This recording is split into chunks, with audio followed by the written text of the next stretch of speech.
تنگ ہونے لگے صدقہ دے کے رب سے کاروبار کر لو، صدقے سے تمہارے رزق میں اضافہ ہوگا۔ یہ رب کا وعدہ ہے، اللہ کے وعدے جھوٹے نہیں ہو سکتے۔ رزق کی برکت کا ایک اور بہت بڑا ذریعہ النکاح ہے۔ فرمایا اگر تم نکاح کرو گے، تم فقیر ہو وہ تمہیں غنی کر دے گا۔ لوگ کہتے ہیں بچہ پیروں پہ کھڑا ہو لے تو پھر نکاح کریں گے، اللہ کہتا ہے تم نکاح کرو ہم پیروں پہ کھڑا کر دیں گے۔ ہمارا فلسفہ اپنا ہے، اس کا حکم اپنا ہے۔ وہ کہتا ہے ابھی تو یہ اپنے لیے نہیں کماتا تو جو آئے گی اس کو کہاں سے کھلائے گا؟ میاں جس نے آنا ہے اس نے اپنا رزق لے کے آنا ہے۔ تو بچوں کی شادیاں کرو اگر وہ جوان ہو گئے، رزق نصیب۔ اپنے اہل خانہ کو نماز کے حکم دینے سے رزق بڑھتا ہے، کیونکہ جو صبح کا وقت ہوتا ہے یہ رزق کے بٹنے کا وقت ہوتا ہے، اور جس گھر میں صبح کے وقت لوگ سوئے ہوئے ہوتے ہیں وہاں بے برکتیاں ہوتی ہیں۔ کہ طلوع فجر سے لے کر کے طلوع آفتاب تک اپنی اولاد کو، بیوی کو، بچوں کو نہ سونے دیں۔ اس وقت رزق بٹنے کے لمحے ہوتے ہیں۔ کثیر دعائیں مانگیں، تلاوت کلام مجید پڑھیں، اور نماز فجر مرد حضرات مسجدوں میں جا کے باجماعت ادا کریں، اور گھروں میں جو ہے وہ بیٹیاں بہنیں مصلے بچھا لیں تو اللہ کی رحمتوں کا نزول ہوگا۔ اب ایک حدیث میں رزق کے اضافے کا ایک اور نسخہ ارشاد کیا گیا۔ میرے حضور نے فرمایا جو شخص یہ چاہتا ہے کہ اس کے رزق میں برکتیں ہو اور اس کی عمر میں اضافہ ہو تو وہ اپنے رشتہ داروں کے ساتھ سلوک اچھا کرے۔ رشتہ داروں کے ساتھ اگر اچھا سلوک کرو گے تو پھر تمہارے رزق میں برکت ہو۔ غریب ہیں تو ان کی مدد کرو، ان کی بیٹیوں کی شادیاں اپنے ذمے لے لو اگر اللہ نے آپ کو وسعت دی ہے، ان کی پریشانیاں بانٹ لو، ان کا قرضہ ہے تو اتارنے کی کوشش کرو، ان کو مشکلات سے نکالنے کی کوشش کرو۔ تم ان کو مشکلات سے نکالو گے، اللہ تمہیں مشکلوں سے نکالے۔ تمہارے رزق میں بھی برکتیں ہوگی اور تمہارے مال میں بھی برکتیں۔ فرمایا بہتر صدقہ وہ ہے جو ناراض غریب رشتہ دار کو دیا جائے۔ اگر وہ پھنس گیا ہے، مجبور ہے، ناراض ہے، تو اس کو اگر دیں گے تمہارا نفس اس میں شامل نہیں ہوگا، تو یہ افضل صدقہ ہے جو ہر صورت میں قبول ہی قبول ہے۔ رزق کے اضافے کا ایک اور سبب الاحسان الی الضعفاء، جو کمزور لوگ ہیں ان کے ساتھ اس نے سلوک کرو۔ الانفاق علی طلبۃ العلم، طالب علموں پہ خرچ کرنا، یہ بھی رزق میں اضافے کا سبب بن رہی ہے۔ وہ حضرت بابا فرید نے کہا نا چھٹا رکن دین کا روٹی ہے۔ گھر میں کچھ نہ ہو تو پھر نہ نماز اور نہ ہی دیگر امور کی لذت آتی ہے، تو یہ رزق فراواں اور وسیع اور مبارک نصیب کرتے اللہ۔ تو اس کے لیے ایک اور وظیفہ میں دیتا ہوں، اور وہ یہ کہ مغرب کے بعد 21 مرتبہ سورۃ الکوثر پڑھ لیں، کثرت ہو جائے گی انشاءاللہ۔ اول خدوشی پڑھ لیں، 5-7 منٹ لگتے ہوں گے، تو سورہ کوثر 21 مرتبہ روزانہ مغرب کی نماز کے بعد پڑھیں۔ اور اگر بہت زیادہ مسائل ہیں تو ہر نماز کے بعد پڑھ لیں، تو انشاءاللہ آپ دیکھیں گے کہ گھر میں برکتیں اترتی محسوس ہوں گے، انوار کا نزول ہوتے محسوس کریں گے۔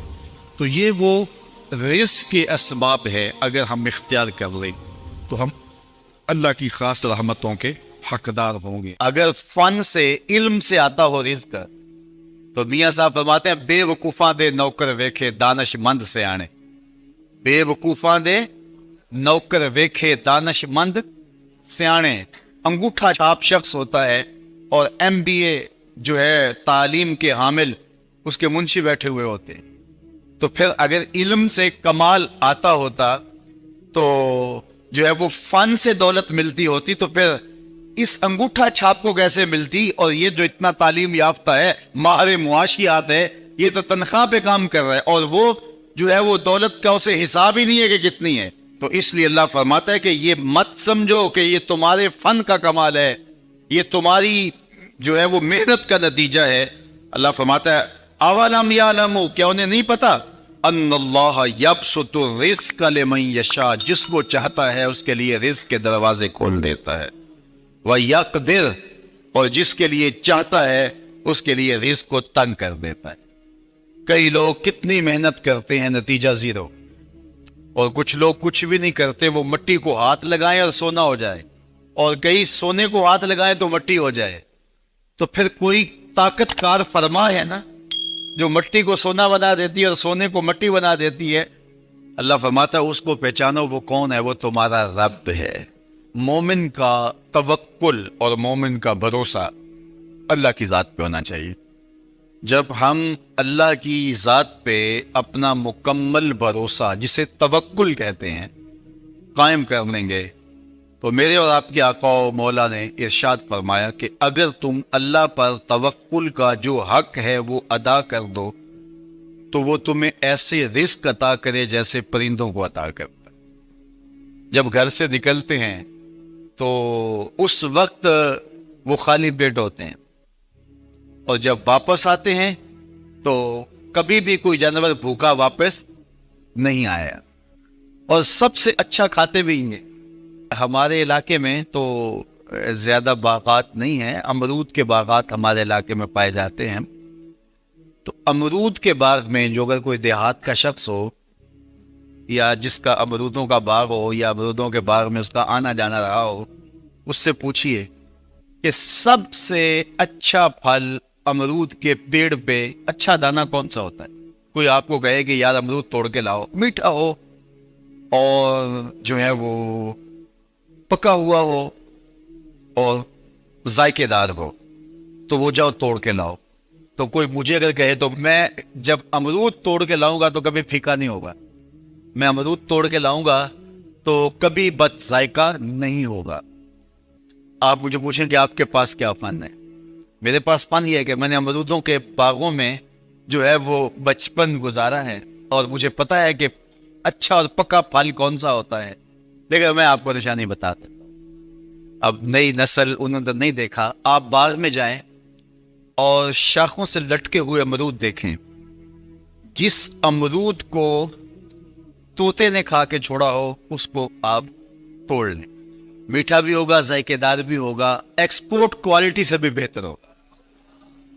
سب سے اچھا پورے پودے سے جو سب سے اچھا ہوگا وہ اس کو چونچ مارتا ہے اور پھر سارا کھاتا بھی نہیں ہے، تھوڑا سا لیا، نخرے والا آگے بڑھ گیا. اللہ اکبر. تو جو ایکسپورٹ کوالٹی ہوتی ہے اس سے بھی بہتر وہ کھاتا ہے. تو یہ اللہ پر توکل کرنے والے ہیں. ہمیں تو پتا ہوتا ہے نا ہم نے دکان پہ جانا ہے، ہمیں پتا ہوتا ہے ہم نے فیکٹری کام پہ جانا ہے، ہمیں پتا ہوتا ہے ہم وہ دہاڑی فلاں جگہ کرنے جانا ہے. انہوں نے کہیں ان کا کوئی ایسا ٹھیا نہیں ہوتا کہ وہاں جانا ہے. بن توکل پنچھی اڑ دے، بن توکل پنچھی اڑ دے، خرچ نہ پلے زیرا ہوں. خرچ نہ پلے، کوئی راس المال بھی نہیں ہوتا کہ یہ لگائیں گے پھر اس پہ اتنے پیسے آئیں گے، اصل ہمارے ہوں گے، اتنا نفع ہوگا، ایسا نہیں ہے. گھر سے نکلتے ہیں تو خالی پیٹ ہوتے ہیں اور جب واپس آتے ہیں تو پیٹ بھرے ہوئے ہوتے ہیں. میرے اور آپ کے آقا و مولا نے کہا، مجھے پورا یقین ہے اس پہ اور آپ کو بھی پورا یقین ہونا چاہیے، انشاءاللہ ہوگا، کہ میرے حضور نے فرمایا کہ اللہ پر جو توکل ہے وہ حق ادا کرو، پھر وہ تمہیں ایسے رزق دے گا جیسے پرندوں کو دیتا ہے. تمہیں پرندوں کو دیتا ہے ایکسپورٹ کوالٹی. من کان للہ کان اللہ لہ، فرمایا تم اس کے ہو جاؤ وہ تمہارا ہو جائے گا. اللہ نے تمہیں پیسے دیے ہیں، نئی گاڑی تم نے خریدی ہے، چھوٹے بچے کا جوتا کیوں باندھ دیا آگے؟ تم جوتا باندھنے سے اگر یہ ایکسیڈنٹ سے، حادثے سے گاڑی بچ سکتی ہوتی ہے تو پھر پاکستان کے جتنے پی آئی اے کے جہاز ہیں سب پر باندھ دینا چاہیے، سب پہ جوتے لٹکے ہوئے. عجیب تم نے فلسفہ تراشا. کسی نے جو ہے وہ کالی رنگ کی پٹی باندھ دی نیچے، اس سے اس کو نظر نہیں لگے گی. گھوڑے کے پاؤں کے نیچے جو کھری لگی ہوئی ہوتی ہے کچھ لوگوں نے اپنے گھروں میں وہ باندھی ہوئی ہوتی ہے کہ اس سے ہمارے گھر کے اندر کوئی مصیبت نہیں آئے گی، کوئی تکلیف نہیں آئے گی. کسی نے ہنڈیا اپنے گھر کے اوپر الٹی رکھی ہوئی ہوتی ہے، یہ ہنڈیا بچا لے گی، اور میاں ہنڈیا کیا بچائے گی؟ اللہ کے قہر سے کچھ نہیں بچا سکتا. جب تمہارے اوپر کوئی مصیبت نازل ہونی ہے تو کچھ نہیں بچا سکتا. اگر بچنا چاہتے ہو تو پھر اللہ سے استغفار کرو، اللہ تعالیٰ کی تسبیح کرو، اللہ کی تحلیل کرو، میرے حضور پہ درود پڑھو، پھر دیکھنا کہ مصیبتیں ٹلتی ہیں یا نہیں ٹلتی. تو یہ خام خواہ کے رکیے. اور یہ عامل لوگ جو ہیں ان کا تو کام ہی یہی ہے، ان کا کام چلتا ہے لوگ ضعف الاعتقادی میں مبتلا رہے ہیں. اور یہ کہہ دیتے ہیں کہ آپ کے خاندان میں ایک منحوس عورت ہے، یہ اس کا کیا ہوا ہے، تو کوئی نہ کوئی منحوس تو پہلے ہی انہوں نے طے کر رکھی ہوتی ہے، فوراً ذہن وہاں جا کلک ہو جاتا ہے۔ اس کا نون سے نام شروع ہوتا ہے، اس کا کاف سے نام شروع ہوتا ہے، اس کا جیم سے نام شروع ہوتا ہے، تو پورے خاندان میں کسی کا نام کاف، نون یا جیم سے تو شروع ہوتا ہی ہوگا، یا دوستوں میں، تو فوراً ذہن جو ہے ادھر منتقل ہو گیا۔ اب یہ بابا جی نے بتا دیا ہے، ہاں اس نے یہ بات کی تھی، کچھ باتیں یاد آنے لگی، اس کاف سے شروع ہونے والے نام کے ساتھ نفرت پیدا ہو گئی۔ اس باپے نے نفرت کا کاروبار کیا ہے، اس نے تو 100 روپے 200 روپے لے لیے، لیکن دو انسانوں کے اندر نفرت ڈال دی۔ اس کا گریبان کل قیامت کے دن پکڑا جائے گا۔ ان ملنگوں کے پاس، ان ضعف الاعتقادی کو پھیلانے والوں کے پاس کبھی نہ جاؤ۔ تمہیں مصیبت پڑی ہے، تمہیں لگ رہا ہے کہ شاید میرے اوپر جادو ہے، تو پڑھو نا سورہ بقرہ، جادو جڑ سے اوپر جائے گا۔ 40 دن اپنے گھر میں سورہ بقرہ پڑھو، برکت ہوگی۔ کہتے ہیں مولوی صاحب 40 دن تو نہیں پڑھی جا سکتی، 2.5 پارے، ہمیں کوئی تعویذ ہی کرتے ہیں۔ ہم شارٹ کٹ چاہتے ہیں نا، روزانہ صبح 2.5 پارے سورہ بقرہ پڑھے، یہ تو ہم سے نہیں پڑھی جائے گی، تو آپ کوئی تعویذ ہی لکھ۔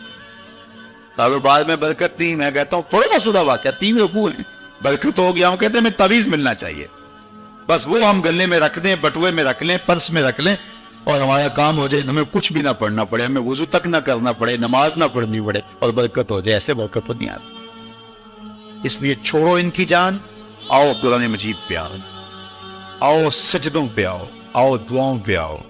سحری کے وقت اس کی رحمتیں آواز دے رہی ہوتی ہیں، حل من مسترزقن، ہے کوئی رزق مانگنے والا؟ اور تم اس وقت سوئے ہوئے سارے دن ٹھوکریں کھاتے ہو۔ آؤ نا اس وقت جھولی پھیلا کے، ہاتھ پھیلا کے کہو مالک تو جھولیاں بھر دے۔ تو پھر دیکھنا، میرا بیٹا سالم مشرکین کی قید میں ہے اور میں فقر کی حالت میں ہوں، تو فرمایا آل محمد کے پاس ایک سیر جو ہیں، بس اس کے علاوہ ہمارے پاس بھی کھانے کے لیے دنیاوی اسباب نہیں ہیں۔ کہا صبر کرو اور اللہ سے ڈرو، اور لا حول ولا قوت الا باللہ کثرت کے ساتھ پڑھو۔ یہ ایسا وظیفہ ہے، ایک حدیث پاک میں آتا ہے کہ یہ 99 بیماریوں کا علاج ہے، اس میں سب سے کم درجے کی بیماری ہم اور غم ہے، یہ دکھ کا مداوع ہے، مشکلات کا علاج ہے، اور یہ وظیفہ میرے حضور نے بتایا۔ حضرت ابو ذر غفاری رضی اللہ تعالیٰ عنہ کو حضور نے 5 چیزیں بتائی تھی، ان میں سے 5ویں چیز یہ تھی کہ ابو ذر کثرت کے ساتھ لا حول ولا قوت الا باللہ پڑھا کرو۔ فرمایا عرش الہی کے نیچے ایک خاص خزانہ ہے، یہ وظیفہ وہاں سے آیا ہے، یہ زندگی میں معمول بنا لو۔ جب پھنس جاؤ، مشکلات میں آ جاؤ، تو لا حول ولا قوت الا باللہ پڑھو، اللہ راستے کھولے گا۔ تو حضور نے 3 چیزیں فرمائی، اللہ سے ڈرو، صبر کرو، اور کثرت کے ساتھ لا حول ولا قوت الا باللہ پڑھو۔ وہ فرماتے ہیں کہ میں یہ عمل شروع کیا، ابھی گھر میں بیٹھا ہی تھا کہ دروازے پہ دستک ہوئی، تو میں اٹھا کہ دروازہ کھولوں دیکھوں کہ کون ہے۔ تو دروازہ کھولا، دیکھا میرا بیٹا کھڑا ہے اور اس کے پیچھے 100 اونٹ کھڑے ہیں۔ تو میں نے کہا کہ تم اور یہ اونٹ؟ کہا مجھے موقع لگ گیا، میں ان کی قید سے بھاگ آیا۔ وَيَرْزُقْهُ مِنْ حَيْثُ لَا يَحْتَسِبُ، وہ تمہیں وہاں سے رزق دے گا جہاں سے تمہیں گمان بھی نہیں۔ اس کے ہو کے تو دیکھو، اللہ اکبر، اللہ کے ہو جاؤ تو پھر وہ تمہاری ضرورتوں کا کفیل ہو جائے۔ فرمایا حضرت عبداللہ ابن مسعود رضی اللہ تعالیٰ عنہ نے کہ کسی شخص کو فقر و فاقہ آ جائے تو وہ لوگوں کو بتائے کہ میں آج کل بڑے مشکل حالات میں ہوں، ہر وقت لوگوں کو بتاتا رہے، تو اس کی مشکل بڑھے گی، اس کی مشکلیں آسان نہیں ہوں گی اس طرح۔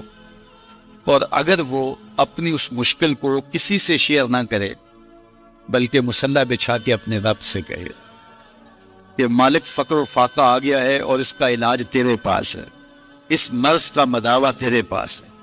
حضرت عبداللہ ابن مسعود فرماتے ہیں کہ رسول کریم نے فرمایا جلد یا بدیر اللہ اس کو مالا مان فرما دے۔ یہ بھی کبھی کر کے دیکھو، مشکل آ جائے، فاقہ آ جائے۔ اور قرآن مجید کا دل سورہ یاسین ہے، جس نے 1 مرتبہ سورہ یاسین کی تلاوت کی، اللہ 10 مرتبہ قرآن پڑھنے کا ثواب عطا کرے۔ اور کتنا بڑا اجر ہے، آپ ایک سال میں بھی شاید 10 قرآن مجید نہ ختم کر سکے اور سورہ یاسین پڑھیں تو 10 مرتبہ قرآن مجید پڑھنے کا ثواب نصیب ہوگا۔ تو اپنی صبح کا آغاز سورہ یاسین سے کیا کریں، نماز فجر کے بعد اشراق تک سورہ یاسین پڑھ لیا کریں۔ سورہ یاسین اگر آپ پڑھ کے اپنے دن کا آغاز کرتے ہیں، آپ کا سارا دن خیر سے گزرے گا۔ اس دن اگر کاروبار کریں گے تو برکت ہوگی، اس دن بہت ساری بیماریوں سے، آفات و بلیات ارضیہ اور سماویہ سے بچے رہیں گے، لوگوں کے شر سے، حادثات سے محفوظ رہیں گے۔ میرے حضور نے ارشاد فرمایا، قرآن مجید میں ایک سورت ہے جس کی 30 آیات، اگر کوئی شخص اس کی تلاوت کرتا ہے تو وہ سورت پڑھنے والے کی شفاعت کرتی ہے، اور اتنی بار شفاعت کرتی ہے کہ اس کو بخشوا کے چھوڑتی ہے۔ وہ سورت کون سی ہے؟ وَهِيَ تَبَارَكَ الَّذِي بِيَدِهِ الْمُلْكُ، یہ سورت الملک ہے، 30 آیتیں ہیں۔ جو شخص اس کی تلاوت کرے، یہ اتنی بار سفارش اللہ کی بارگاہ میں کرتی ہے کہ اپنے پڑھنے والے کو بخشوا کے چھوڑتی ہے۔ اپنے دن کا آغاز سورہ یاسین سے کریں اور اپنی شب کا آغاز سورہ ملک سے کریں۔ سونے سے پہلے سورہ ملک کی تلاوت ضرور کر لیں، انشاءاللہ اس سے رات برکت سے گزرے گی۔ جس نے ایک دن میں 100 مرتبہ سبحان اللہ و بحمدہ پڑھا، کتنی مرتبہ؟ 100 مرتبہ کیا پڑھا؟ سبحان اللہ و بحمدہ، فرمایا کہ اس کے گناہ سمندر کی جھاگ کے برابر بھی ہوں تو اللہ معاف فرما دے گا۔ تو یہ اپنے وظائف میں شامل کر لیجئے، سبحان اللہ و بحمدہ۔ اور حدیث بخاری ہے کہ 2 کلمے ایسے ہیں جو اللہ کو محبوب ہیں اور زبان پر مشکل نہیں، زبان پر بڑے آسان ہیں، اور جب میزان پہ رکھے جائیں گے تو پلڑے کو جھکا دیں گے، بڑے بھاری ہیں میزان پہ۔ وہ 2 کلمے یہی ہیں، سبحان اللہ و بحمدہ، سبحان اللہ العظیم۔ تو اگر اس کو 100 مرتبہ روزانہ پڑھے تو سمندر کی جھاگ کے برابر بھی گناہ ہو تو اللہ معاف فرما دیتا ہے۔ اللہ فرماتا ہے ما یفعل اللہ بعذابکم، وہ تمہیں عذاب دے کے کیا کرے گا؟ ذرا لہجہ دیکھیے، ذرا انداز، ما یفعل اللہ بعذابکم، وہ تمہیں عذاب دے کے کیا کرے گا؟ تم اس کی مخلوق ہو، اپنے دستے قدرت سے اس نے تمہیں بنایا ہے، تو وہ تمہیں عذاب دے کے کیا کرے گا؟ اس کی ضرورت نہیں ہے کہ تمہیں عذاب دے، نہ اس کی چاہت ہے کہ تمہیں عذاب دے۔ کوئی خود چھلانگے لگائے تو اس کی مرضی۔ فرمایا کہ ما یفعل اللہ بعذابکم، وہ تمہیں عذاب دے کے کیا کرے گا؟ ان شکرتم وآمنتم، اگر تم شکر ادا کرو اور ایمان لاؤ تو وہ تو قدردان ہے جو کوئی اس کا شکر کرتا ہے اور جو اس پر ایمان لاتا ہے۔ تو اللہ اس کے لیے عذاب نہیں رکھا، اس کے لیے رحمتیں رکھی ہوئی۔ تمہیں دستے قدرت سے بنایا ہے اور وہ تمہیں خوش دیکھنا چاہتا ہے، تمہیں خوشحال دیکھنا چاہتا ہے، تمہیں سرشار دیکھنا چاہتا ہے، تمہیں نہال دیکھنا چاہتا ہے، تمہاری زندگی کو خوشگوار دیکھنا چاہتا ہے۔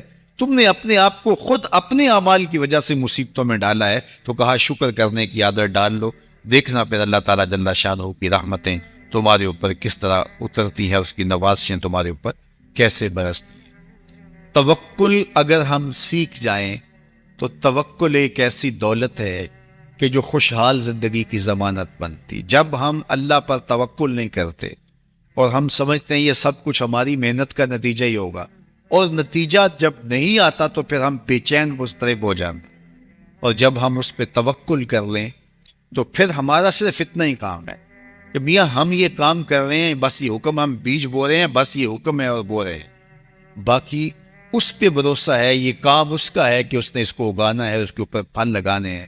تو جب اس پہ توکل ہو جائے تو بندہ سوکھا رہتا ہے، ورنہ بندہ مشکل میں مبتلا ہو جاتا ہے۔ بسا اوقات ایسا ہوتا ہے کہ بندہ ایک منصوبہ تیار کرتا ہے، اس کا عملی نتیجہ اس کو سامنے نظر آ رہا ہوتا ہے، لیکن نتیجہ بالکل الٹ جاتا ہے۔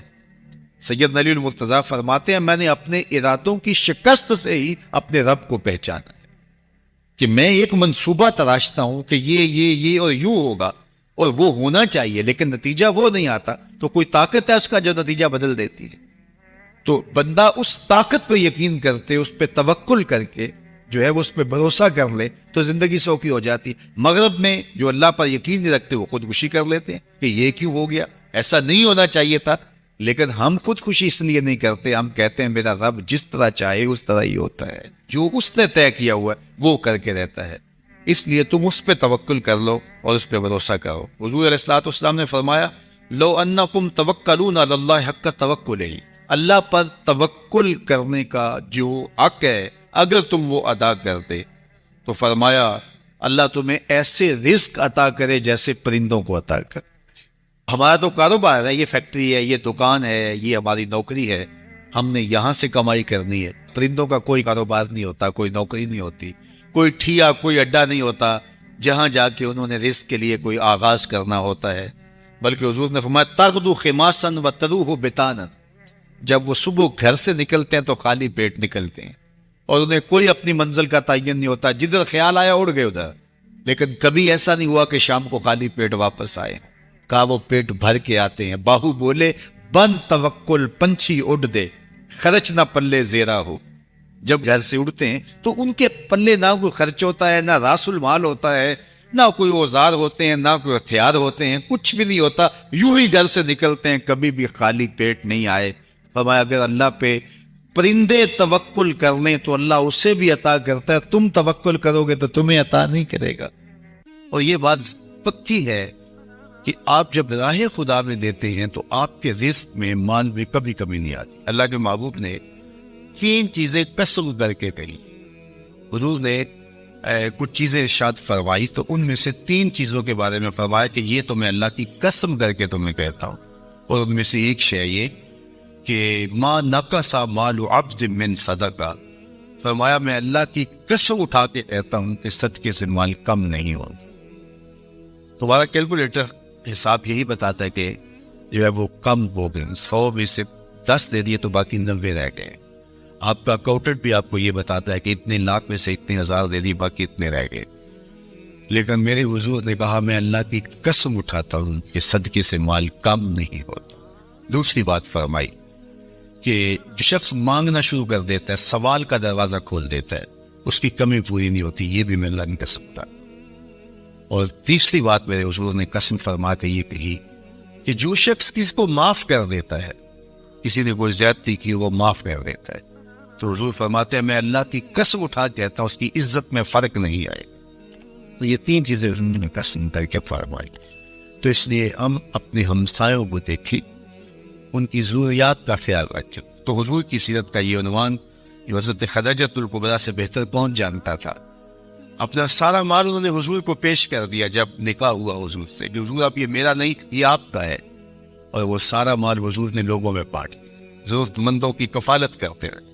تو کہا وَتَحْمِلُ الْكَلَّةَ, آپ لاچاروں کا بوجھ اٹھاتے ہیں, وَتَكْسِبُ الْمَعْدُومَ, اور جن کا کوئی نہیں ہے آپ ان کے کفیل بن جاتے ہیں اور آپ کمائی کر کے ان کے گھر کی ضروریات کو پورا کرتے ہیں. وَتَقْرِ الضَّيْفَ, اور آپ کی یہ خوبی ہے کہ آپ مہمان نواز ہیں. مہمان نوازی آپ کا شعار ہے, آپ کا طرز زندگی ہے.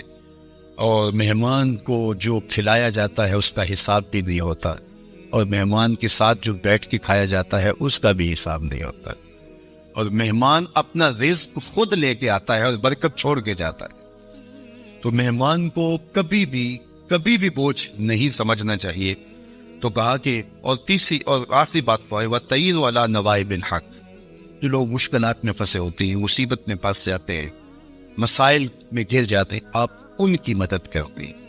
ابھی حضور اعلان نبوت نہیں کیا, ابھی پہلی وحی نازل ہوئی ہے, تو حضور کی ماضی کی سیرت کو حضرت خدیجہ الکبریٰ لوگوں کے سامنے رکھیں. آپ اس سے بھی پیچھے چلے جائیے. جب شب ابی طالب میں حضور کو حضور کے خاندان سمیت محصور کر دیا گیا, قریش مکہ نے حضور کو روکنے کے لیے بڑی کوششیں کی, لیکن حق کا یہ مسافر کبھی بھی رکنے والا نہیں تھا. بلکہ حضور کے چچا کو بلا کے کہا کہ اپنے بھتیجے سے پوچھو کہ تمہارا مسئلہ کیا ہے. دولت مال چاہیے تو ہمسائے لوگ مل کے اتنی دولت ان کو دے دیتے ہیں کہ کوئی کمی نہیں رہے گی. اور اگر کسی خاتون سے نکاح کرنے کی آرزو دل کے کسی گوشے میں ہو تو وہ بھی بتائیے. کسی سردار کی بیٹی سے نکاح کرنا چاہیں تو ہم اس کے لیے بھی حاضر ہیں, لیکن یہ بتوں کی مخالفت چھوڑ دی جائے. تو جب بہت ساری باتیں کی سب نے مل کے کی, اور جو ہے وہ دباؤ بھی ڈالا کہ اگر نہیں یہ کرتے تو پھر حالات کی تلخیاں اور جو کچھ ہے وہ آپ کے سر پہ ہوں گے. تو حضور کے چچا جناب ابو طالب حضور کے پاس آئے تو ان کی طبیعت پر کچھ بوجھ تھا. تو انہوں نے کہا کہ بھتیجے, میں اکیلا اتنے قبائل کے ساتھ لڑائی کا بوجھ نہیں اٹھا سکا, میری کمر کمزور ہے. تو حضور علیہ الصلوۃ والسلام کی خدمت میں انہوں نے کہا کہ وہ تو اس طرح کی باتیں کر رہے ہیں. تو آقا کریم نے جو جواب دیا وہ سنیے. آپ نے فرمایا یا امی لو وضع الشمس فی یمینی والقمر علی یساری، اگر وہ سورج میرے دائیں ہاتھ میں رکھ دیں اور چاند کو لا کے میرے بائیں ہاتھ میں رکھ دے اور دنیا بھر کے خزانے میرے قدموں میں ڈھیر کر دے، میں کبھی بھی حق کو باطل اور باطل کو حق نہیں کہہ سکتا. یہ وہ چیز ہے جہاں پر ہمیں کھڑا ہونا چاہیے. یہ رشوت کیا ہوتی ہے؟ ہم اداروں میں افسر بن کے بیٹھتے ہیں اور ہم کسی ذمہ دار منصب پہ بیٹھتے ہیں، ہمیں چند ٹگوں سے کوئی خرید لیتا ہے، ہمارا ضمیر پھر کہاں ہوتا ہے؟ کائنات کی نعمتیں اس کو پیشکش کی جا رہی ہے جو پیدا ہوا تو باپ کا سایہ سر پہ نہیں ہے، 6 سال کی عمر ہے تو ماں انتقال کر گئی. یہ حالت ہے. لیکن کہا جا رہا ہے کہ جناب آپ کو جو چاہیے ہم فراہم کرتے ہیں، لیکن کہا لو وضع الشمس فی یمینی، اگر وہ سورج کو میرے دائیں ہاتھ میں رکھتے اور چاند کو میرے بائیں ہاتھ میں رکھتے اور میرے پاؤں میں کائنات کے خزانے لا کے دولت قارون بھی رکھ دیں، لیکن میں پھر بھی حق کو حق کہوں گا، باطل کو باطل کو، تو میں چند ٹبوں پہ اپنی ضمیر کا سودا کیسے کر سکتا ہوں اگر میں رسول اللہ کو مانتا ہوں، اگر میں حضور علیہ الصلوۃ والسلام کا فالوور ہوں، اگر میں ان کا امتی ہوں، ان کا غلام ہوں، ان کا عاشق ہوں، تو پھر میں کیوں اپنے ملک کو بیچوں، میں کیوں عدل کو بیچوں، میں کیوں انصاف کو بیچوں، میں کیوں اپنے منصب کو بیچوں، میں کیوں لوگوں کے حق غصب کروں، لوگوں پر زیادتیاں کروں، میں دیوار رکھتے ہوئے ہمسائے کے 2 انچ دبانے کے لیے اپنی ضمیر کا سودا کر لوں، میز کے اوپر سے رشوت پکڑوں یا نیچے سے پکڑوں، فرق نہیں پڑتا اس سے. میں اپنی ضمیر کا سودا کیا ہے اور برسرے بازار کیا ہے اور بہت سستا بیچا ہے میں نے اپنے آپ. وہ کیا کسی نے کہا تھا کہ ہر 2 عالم قیمتیں خود گفتائی نرخ بالا کن کہ ارزانی ہنوس، 2 جہاں کو تو نے اپنی قیمت بتایا ہے، اپنا نرخ بتایا ہے کہ 2 جہاں میری قیمت لگتی ہے. کہا قیمت بڑا ابھی سستا بک رہا ہے. یہ ساری کائنات تیری قیمت لگا دی جائے لیکن تیری قیمت پھر بھی نہیں ہے اور تو سستا بک رہا ہے. نرخ بالا کن کے ارزانی ہنوس، تیری قیمت جو ہے وہ یہ 2 جہاں نہیں ہے، تیری قیمت صرف تیرے رب کی رضا ہے. تو کہا کہ میں کبھی بھی، تو یہ حضور علیہ الصلوۃ والسلام کی زندگی تھی. خیر انہوں نے جب کہا کہ میں تو نہیں تمہاری بات کو ماننے والا، تو پھر انہوں نے سماجی بائیکاٹ کر دیا، سوشل بائیکاٹ کر دیا اور حضور کو شب ابی طالب میں مقید کر دیا. تو حضور کے چچا نے اس وقت ایک قصیدہ لکھا حضور کے نام، کیونکہ یہ پانی نہیں پہنچنے دیتے تھے، غلہ نہیں پہنچتے تھے. کوئی باہر سے بھی آتا تاجر تو اس کا غلہ خود خرید لیتے کہ کہیں وہ بنو ہاشم کے پاس نہ چلا جائے، اور وہ خرید کے اپنی زندگی اور موت کے درمیان جو ٹوٹتا ہوا رشتہ ہے جو ہے وہ اس کو کہیں بچا نہ پائے. تو حضور کے چچا نے ایک ماضی کا واقعہ قریش کو یاد دلایا اس قصیدے میں. ہوا اس طرح کہ حضور کی عمر تھی کوئی 9 سال یا 8 سال کہ مکے میں قحط پڑ گیا. تو حضور کے چچا کے پاس لوگ آئے کہ قحط پڑ گیا ہے اور آپ اولاد اسماعیل سے ہیں، تو اللہ کی بارگاہ میں دعا کیجیے کوئی بارش کے آثار پیدا ہو اور کوئی سبزہ پیدا ہو. آپ نے فرمایا تم بھی سین حرم میں پہنچ جاؤ، میں بھی پہنچ جاتا ہوں، وہاں اللہ کی بارگاہ میں دعا کرتے ہیں. خیر لوگ جمع ہو گئے تو حضور کو ساتھ لیا حضور کے چچا نے اور سین حرم میں پہنچے اور کعبۃ اللہ کی دیوار کے ساتھ حضور کو یوں کھڑا کیا کہ حضور کی پشت کعبہ کی دیوار کے ساتھ لگ رہی تھی اور رخ لوگوں کی طرف تھا. تو جب یوں حضور کھڑے ہو گئے تو حضور کے چچا نے ایسے ہاتھ پھیلا کے کہا اے اللہ اس گوری رنگت والے کے صدقے بارش نازل کر.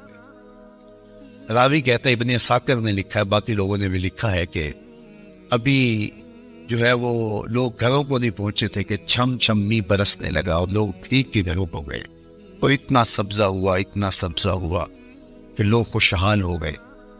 تو آج جب حضور علیہ السلام اور حضور کے خاندان کو شب ابی طالب میں مقید کر دیا گیا تو کچھ پہنچنے بھی نہ دیا جاتا. تو حضور کے چچا نے یہ پرانا واقعہ قریش کو یاد دلاتے ہوئے کہا وَأَبْيَضُ يُسْتَسْقَى الْغَمَامُ بِوَجْهِهِ سِمَالُ الْيَتَامَى عِصْمَةٌ لِلْأَرَامِلِ. آج تم پانی نہیں پہنچنے دیتے، غلہ نہیں آنے دیتے، وہ واقعہ بھول گئے ہو جب قحط پڑا تھا اور نہ بارش برستی تھی، نہ سبزہ اگ رہا تھا، جانوروں کی چھاتیاں بھی سوکھ گئی تھی، دودھ بھی نہیں مل رہا تھا. یہی میرا وہ گوری رنگت والا بھتیجا تھا جس کے چہرے کو دیکھ کے امٹ کے بادل آئے تھے.